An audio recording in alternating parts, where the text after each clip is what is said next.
አቡሽ ከስንት ጊዜ በኋላ እንደገና ከሩታ ጋር ተገናኝቷል ማለት ነው። እንግዲህ ቀጥታ ከቤቷ ሄዶ ያው ብዙ ነገሮችን አውርቷል። አቡሽ ግን ምንድነው አንተ የሶማሌ ጭፍራ መስለን ዛሬ ደግሞ ማለት ነው ጸጉሩ ምናምኑ እንዴት ነው? ከምሬ እኮ ነው። ሌላ ሰው መሰለኝ አቡሽ አቡሽ አልመስለኛል። እና አይ አቡሽ እንደው ከዛም ሲረግጥ ከርሞ እንግዲህ ዛሬ ያው የሰላም ያድርገው አመጣጥን። ወደዛ ደግሞ ሸብለል ማትል ሰው ሆን። በነገራችን ላይ ሩታ ክፉንም ደጉንም አይቼበታለሁ ያለችው አንተም ጭምር እኮ ነው። ተገለባብጠ ነበር የሆነ ጊዜ ላይ ማለት ነው። የምር እንዴ እየተከረባበተ ነበር ከሩታ ላይ። አንዴ ወደ አብርሃም ይላል፣ አንዴ ወደ ሄርሜላ ይላል። በቃ መያዣ መጨበጫ የሌለው ሆኖ ነበረ። አሁን ደግሞ ቀልብ ሰጥቶታል። ቤተሰብዬ እንዴት ቆያችሁልኝ? የኔ ውዶች ሰላማችሁ ይዛ። እኔ ዛሬ ምን እንደታዘብኩ ልንገራችሁ። ከደስታ ቤት ያው በደስታ ነገ ቪዲዮ ይሰራል። እንግዲህ በደስታ ቪዲዮ ልሰራ ብዬ ማለት ነው። ሩትዬን አላገኘዋትም እና ከደስታ ቤት እኔ በቃ ሩታን ለምን አላመጣችኋትም?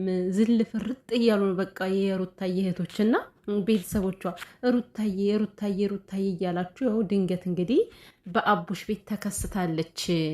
የሰው መውደድ ስጠን የምር ፈጣሪ አምላክ ያው እንግዲህ እናንተን ሲወዳችሁ። በእርግጥ ፈጣሪ እኮ የሚጠላው ሰው የለም። የምሬን ነው። እኛ ነው ብዙ ነገሮችን እያደረግን የምናስቀይመው እንጂ ይሄ እንዳባባል ነው። ፈጣሪ ሲወዳችሁ ሰው ይሰጣችኋል የሚባለው ያው ፈጣሪ ማንንም ስለማይጠላ ልላችሁ ፈልጌ ነው። ግን ደግሞ ይሄ የእድል ጉዳይ ነው።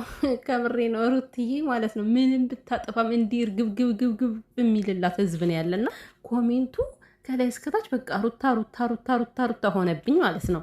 ሩትዬ ይህ ሁሉ ሰው ግን እንደዚህ ብርቅዬ አድርጎ እንደሚያይሽ ታውቂያለሽ ወይ ሳታውቂም ነው? እና በዛ ላይ እንግዲህ እንዲደመቅመቅ ምር ብሎባት ያው እንግዲህ ከደስታ ጋር ልትገናኝ ነው።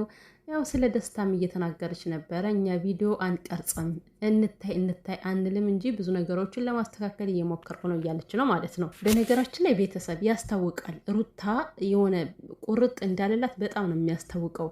አስቡት ደስታን ስታገኘው ዝም ብላችሁ በቃ አክሽኗን ስትመለከቱ ካስተቃቀፍ ጀምሮ ያለው ነገር የተቀየረባችሁ ነገር የለም? ማርያምን እኔ እየተቀየረ እያየው ነው በተወሰነ መልኩ።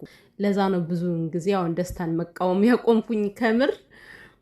ምክንያቱም ሩታ የሚመቻት ከሆነ ሩታ የምር ደስታን የምታፈቅረው ከሆነ ያን ያክል ልንናገር አይገባም ልላችሁ ፈልጌ ነው። እሷ የሚያስደስታትን ነገር እኛ ልንደግፍላት ይገባል እንጂ እሷ የምትፈልገውን ነገር እኛ ልንቃወመው አይገባም። ከዚህ በፊት ከሩታ ላይ ምንም ስለማላይ በጣም ስለሚያስጨንቋት አታስጨንቋት በቃ አትፈልግም ነበር። አሁን ግን ያዝ እያደረግኩት መጣው ቤተሰብ የምር እንዶ ከዚህ በላይ ጠለቅ ብላ ገብታበት ማለት ነው።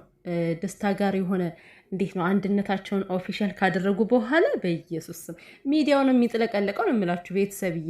ሚዲያውን የሚጥለቀለቀው በደስታና በሩትዬ ማለት ነው። ምክንያቱም በቀላሉ እንኳን የዛን ቀን መኪና የገዛ ቀን አየን ተደበላለቀ ቲክቶክ በሙሉ ማለት ነው። ሩታና ደስታ ደብልቅልቅ አለ ሚዲያው ማለት ነው። እና ከዛ እነዛ ደግሞ ተቃጠሉ። በዛ ሰፈር ያሉት ቼክ የሚያደርጋቸው ሲጠፋ በሌላ ነገር መጡ ማለት ነው። አብርሃም አበባውን ደርድሮ መጣና ለማንኛውም እንግዲህ ቤተሰብ ያው እሱ ስለ አብርሃም ነው ሊያወራት የመጣው። ይሄን ነገር እኮ እኛ ብለናል እኮ ቤተሰብ ማርያምን ብለን ነበር። ሩቲ አሁን ላይ የምታደርጊያቸው ነገሮች በኋላ ስትረጋጊ ቆም ብለሽ ስታዩ በጣም ነው የሚጸጽትሽ፣ በጣም ነው የሚደብርሽ። እንዴት ነው በዚህ ያክል ልሆን የቻልኩት ብለሽ ይደብርሻል አንቺ የራስሽን ቪዲዮ ስትመለከቹ ብለን ነበርና በእርግጥ ይሄ ማለት አውቃ ስለሆነ እያደረገች የነበረው የሚመጣውንም ነገር የሚሰማትም ነገር ታውቃለች። ተሳካ አልተሳካ የሆነ እንዴት ነው ይሳካልም አይሳካልም አይነት ሙድ ላይ ነው እንጂ 100% እኮ በአብረሽ ተማምናበት አይደለም እንደዚህ ስትል የነበረው። ሲቀጥል ደግሞ እድሜ ለዳኒና ለማን ነበረች ለሮቷ ማለት ነው ለሜሪ።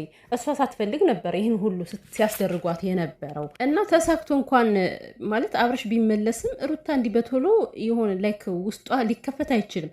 ጊዜ ይፈጅባቸው ነበረ በአንድ ላይ ቢሆንም ራሱ ማለት ነው። እንግዲህ ያሞኔይ በቃ ከዚህ በኋላ ማንም ምንም እንደማይመስላት ማንንም ቼክ እንደማታደርግ ከዚህ ጋር አይለጠፍብኝም ብላለች። ጀግናዋ እኮ ትክክል ሩትዬ። የፈለግሽውን ነገር ማድረግ ትችያለሽ። አንድ ክፉ ነገር አይሆን እንጂ አስደሳች የሆነ ነገር በሙሉ ማድረግ ትችያለሽ ማለት ነው። እንደውም ከዚህ በኋላ ቀውጩ አዲስ ህይወትሽን እስኪ እንደዚህ አፈንጁ ማለት ነው። እና ይፈንዱ እነ ምድረ ፈንዳታሞች ፈንድተው ይሙቱ ሩትዬ እና አቡሽ ደግሞ ማለት ነው። አሁን ሩታ በዛ ሰሞን እያደረገችው የነበረ ነገር በሰዓቱ መናገር ሲገባ ካለፈ በኋላ እንደዚህ ድጋሚ እኮ ከዚህ በኋላ በቃ እንደማይገናኙ አብርሃምና ሩታ እኮ ተነጋገሩ ባለፈው። እንደውም በቃ ነገሩን ትውት ማድረግ የቻለችው አብርሃም ልጁን ውሰደው እኔ የሆነ ቦታ ሊሄድ ነው ስትለው አልፈልግም ብሎ ወጣ አይደል? ከዛ በኋላ አከተመ። በቃ ከሩታ ላይ ያለው ነገር ሁሉም ነገር ይሄ ቢሆንም ይሆናል ባይሆንም አይሆንም የሚለው ሀሳቧ ሁሉ የሚወላውለው ሀሳቧ በቃ ከት ነው ያደረገው ማለት ነው። እና በድጋሚ እኔ አላቅም የምር ብቻ እኛ በፈጣሪ ስራ አንገባም። ፈጣሪ አንዳንዴ ታሪክ ስለሚቀይር የምናውቀው ነገር የለም። ግን ሩታ በራሷ ጊዜ ሂዳ ከአብርሃም እንደዚህ እንደ ድሮ ትሆናለች ማለት ዘበት ነው፣ አይሆንም። እነዚህ የተረገሙ ሰዎች አብረው የራሳቸውን የተጃጃለ ስራ አምጥተው እሷንም ያልሆነ ነገር አሰሯት እንጂ በጣም ቆፍጣናና ጎበዝ ነች። ለወሰነችበት ነገር እንደዚህ አትልም። ዳኒና ሜሪ ወደ እሷ ህይወት ሳይመጡ በፊት እኮ በውሳኔዋ ጸንታ እዛም እንደዚህ እያለች አልነበረም አይደለም። እነሱ መጥተው ነው ሀሳቧን ሁሉ ቅሪር አድርገው እንዳልሆነ ሲያደርጓት የነበረ ማለት ነው። እና አንድ የተስማማውበት ነገር አሁን ባቡሽ ከዳኒና ከሜሪ ራቂ በትክክል ይሄ ከደስታ ጋር ሁሉ ሊያጣልሽ ይችላሉ ሩትዬ ማለት ነው። ዳኒና ሜሪ እመቤቴን ከደስታ ጋር ሊያጣልሽ ሁሉ ይችላሉ። እንዴ አይን አውጣዎች ደስታን ባለፈው ራሳቸው አምጥተው ሊደበድቡት ምን አይነት ድፍረት ነው ይሄ? ዳኒማ አላቅም ጭንቅላቱ መቼ እንደሚሰራ እኮ እኔ አይገባኝም እኮ ድርቅ ብሎ በሰው ህይወት በቃ መሆን አለበት የሚለው አብርሃምንም ሄዶ አንተ ማግባት የለብህም ድርቅ እና ለማንኛውም ሩትዬ ከእንደዚህ አይነት ህይወት እንኳንም ገላገለሽ፣ እንኳንም ከሩታ ገላገለ ነው አይደል የምትሉት እናንተ አይደለ? እንኳንም ሩትዬ ከአብርሽ አይነት ምንድን ነው የሚባለው ቤተሰብ እንደ አብርሽ አይነት ሰው ገላገላት።